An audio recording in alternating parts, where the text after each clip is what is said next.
কত করে কলাম যে বউটা অসুস্থ ভাই, আমার জমিটুকু আমি পেয়েছি, বউটা আমি চিকিৎসা করাই।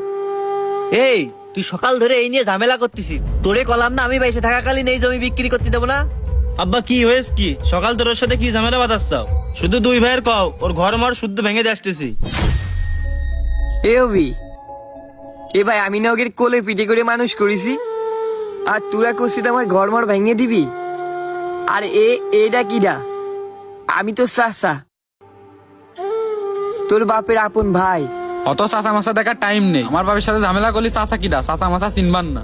হ্যাঁ, ও তো ঠিকই করেছে। আপনি জমি বেচবেন কিসের জন্য? টাকা লাগবে? আমার আব্বার কাছে কিছু চান?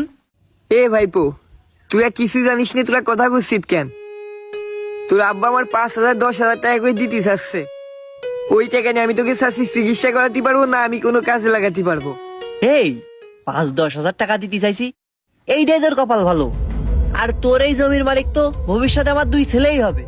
এ ভাই, বুঝলাম না, আমার জমির মালিক ভবিষ্যতে তোর 2 ছেলে হবে তার মানে কি? আমার 2টো খুঁটি আছে, তোর কি খুঁটি আছে? এই খুঁটি মানে কি বুঝিসির? আমার 2টো ছেলে আছে, আর তোর তো ছেলে পেলে নেই, আর ভবিষ্যতে তোর কখনো ছেলে পেলে হবে বলেও তো আমার মনে হয় না। আর তুই আমার ভাই না, হিসেবে যত সম্পত্তি তোর আছে ও তো তোর ভাইপোরাই পাবে, এর নিয়মে আছে। তাই কোনো ঝামেলা না করে ওকে জমি ওকে বুঝাই দে। ও আচ্ছা,